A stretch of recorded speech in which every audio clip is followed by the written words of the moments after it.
Entrevista Meridiana. Entrevista Meridiana. Esto es Meridiano BTV, gracias por continuar con nosotros. Mucha satisfacción nos da cada vez que tenemos la oportunidad de aportar un granito de arena a la sociedad, presentándoles a ustedes expertos que conocen temas de mucho interés actual, como por ejemplo lo que está pasando con la economía en el mundo entero, a través de lo que estamos viendo con esta guerra, que no sabemos ni cuándo va a terminar, pero ya se sienten los embates aquí en República Dominicana y en el mundo entero. Por eso contamos con la presencia de un economista, docente, un hombre que es analista, y es una cosa muy importante que lo tengamos acá con nosotros, el licenciado Alejandro Arredondo. Bienvenido. Muchas gracias por la invitación, Sheila. Domingo, un placer compartir con usted y con su amable público que lo sigue acá en Meridiano BTV, Canal 32. Cómo no. Sería bueno dar un panorama. ¿Qué originó toda esta confrontación que se está dando en el Medio Oriente? Mira, lo que origina esta confrontación entre Estados Unidos e Israel contra Irán viene desde el año pasado, más bien de años anteriores, porque se acusa a Irán de estar enriqueciendo uranio. El uranio hasta un 92% significa que puede hacer bombas atómicas. Y esto convertiría entonces a Irán en un líder, una potencia mundial en el Medio Oriente, y atemorizaría a los vecinos como Arabia Saudita, a Israel, a Omán, a Bahrein, a Qatar. Y eso es lo que nos quiere Estados Unidos. Todo el mundo asustado. Asustado, porque teniendo un vecino con posibilidad de tener bombas nucleares, eso atemoriza. Y recordemos que en agosto del año pasado, Estados Unidos bombardeó los centros de donde se enriquecía uranio. O sea, y también entonces con ello eliminó a los científicos que estaban haciendo esas bombas. Una situación difícil porque es un punto neurálgico para la economía mundial. ¿Por qué neurálgico? Porque Irán está en el Medio Oriente, controla el estrecho de Hormuz, que es donde transita el 20% de los buques petroleros en el mundo, y el 25% de lo que tiene que ver con el gas, el licuado de petróleo, el gas natural también. Esa es toda la energía del mundo. Bueno, una parte importante. importante. Aunque República Dominicana no se abastece del petróleo que transita por el estrecho de Hormuz, que tiene una longitud de alrededor de unos 155, 160 kilómetros de longitud, pero y de 33 kilómetros de ancho en su parte más angosta. Pero nosotros compramos petróleo en la parte este de Estados Unidos, pero el petróleo es un commodity, es decir, una materia prima que sirve para de todos los países. Entonces nosotros, el petróleo que se canaliza por esa vía es el denominado Brent, que lo utiliza Asia, lo utiliza Europa. El de nosotros es el Texas intermedio, que un petróleo más ligero. Pero ese es el origen. El origen es, insisto, en que Irán se asume que estaba enriqueciendo uranio para crear bombas nucleares. Esa es la narrativa que nos han vendido. Sí, esa es la narrativa de Occidente. Pero se supone que al final de la jornada todo el mundo ha coincidido en decir que no había una razón aparente, real, para hacer la guerra que estamos viviendo en este momento, que todavía no se ha podido justificar, que aún no se sabe hasta dónde va a parar. Y yo me pregunto y le pregunto a usted, si no se sabía con antelación que se iba a armar este barullo, si no se sabía que los iraníes iban a responder, iban a cerrar el estrecho de Hormuz, que se iba a desmembrar toda esa ruta petrolera, energética, tan vital para el mundo entero, no lo sabían para hacer una guerra que ahora mismo no se sabe a dónde va a parar. Bueno, al principio se estipuló que sería un riesgo controlado. Ok.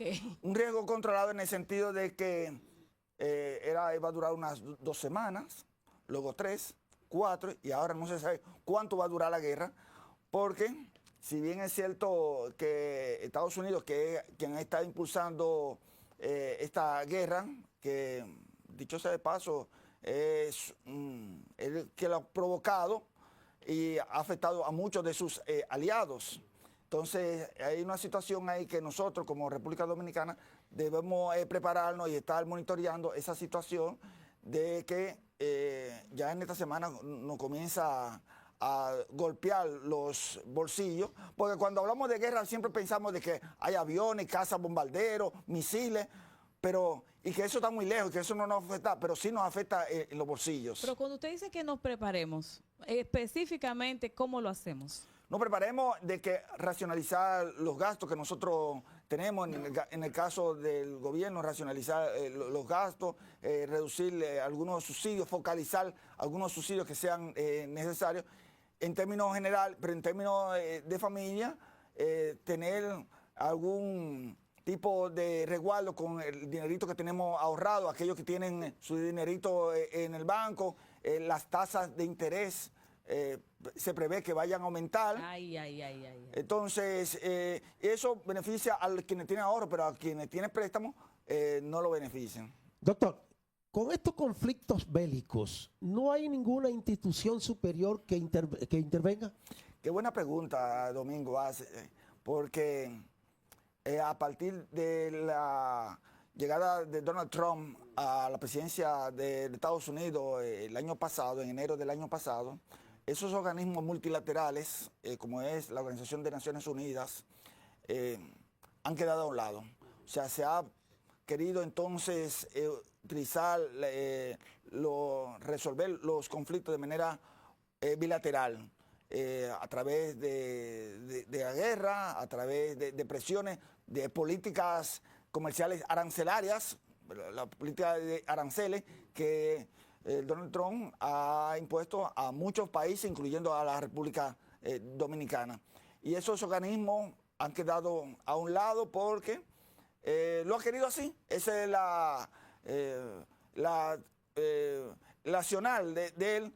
No solamente la Organización de Naciones Unidas, que tiene su mecanismo y otras veces lo ha llevado a cabo, pero también la Organización Mundial del Comercio, en el caso de las políticas comerciales arancelarias.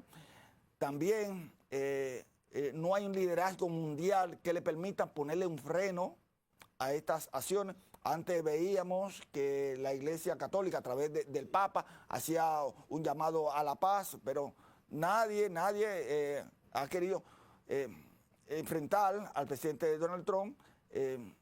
También en Europa que antes tenía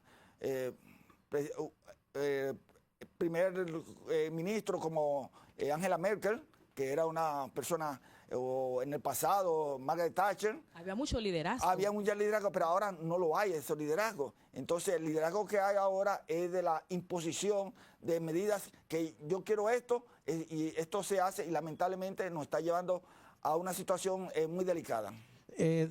Sería bueno saber si Latinoamérica, los países, se reciben de una u otra forma consecuencias con esta guerra. Sí, claro, recibe consecuencias por varias vías. Primero, el aumento de los combustibles.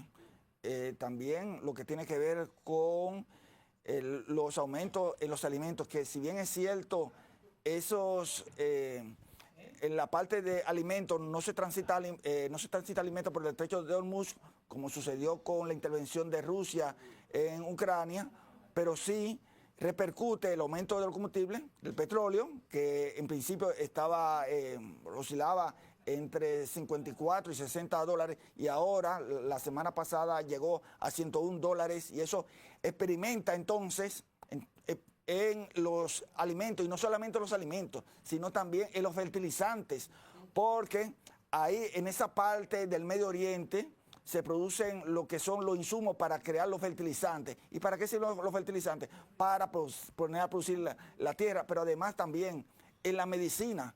Muchos de los fármacos que nosotros compramos y se compran en Estados Unidos vienen de Qatar, donde se producen medicamentos básicos, genéricos, que le sirven a la población pobre. Y eso, todo eso, y también tiene que ver con la energía. Energía que en República Dominicana, si bien es cierto, la matriz energética ha cambiado de combustibles fósiles a combustible de carbón mineral, pero nos afecta y América Latina no está exento de eso. Bueno, y nos está afectando también que han disminuido las remesas, por lo menos en 9 puntos. Así es que yo creo que todas estas recomendaciones que usted nos da son pertinentes y la gente, ojo con eso, vamos a apretarnos los pantalones porque si se perfila lo que viene. Bueno, la directora general del Fondo Monetario Internacional dijo la semana pasada que se preparen, que todavía esto no sabe dónde vamos a llegar. Y en el caso de la remesa, Sheila, el hecho de que se haya reducido, recuerden que en Estados Unidos se impuso un impuesto de un 1%, que en principio sí. no se iba a sentir, pero yo creo que lo que está más afectando a esa reducción de la remesa es que las familias dominicanas que viven en los Estados Unidos, de donde proviene el 83-85% de las remesas, están sintiendo la inflación en los Estados Unidos. O sea que también es una situación, porque si yo le mandaba $100 a mi familia semanal y yo tengo que comprar los huevos, la carne, más caro, entonces bueno, yo te quiero mucho, pero yo tengo que sobrevivir para seguirte mandando. Entonces lo reducen a $95, por poner un ejemplo. Y también tiene que ver un asunto y no podemos también debemos tenerlo en el radar, y es lo siguiente, es la inflación importada. Nosotros consumimos muchos productos que son de Estados Unidos, y si a ellos les afecta la inflación, esa inflación ya sea en productos finales o ya sea con insumos que se producen en la industria aquí para esos productos finales, ya sea pasta de dientes, jabón de baño, todo esto, esos insumos que se utilizan para la industria dominicana que hacer esos productos, entonces debe producirse un aumento en el costo de producción. Bueno, pues de verdad que muchísimas gracias al economista, al licenciado Alejandro Arredondo por acompañarnos y darnos tantos buenos consejos. Búsquenlo en sus redes sociales y en su programa de televisión también, ¿verdad? Sí, el programa Balance Económico, y ahí tengo mi canal también, Alejandro Arredondo Presenta. Perfecto, muchísimas gracias. Ustedes no se muevan porque todavía continuamos con mucho más de lo mejor aquí en Meridiano BTV. Entrevista Meridiana. Entrevista Meridiana.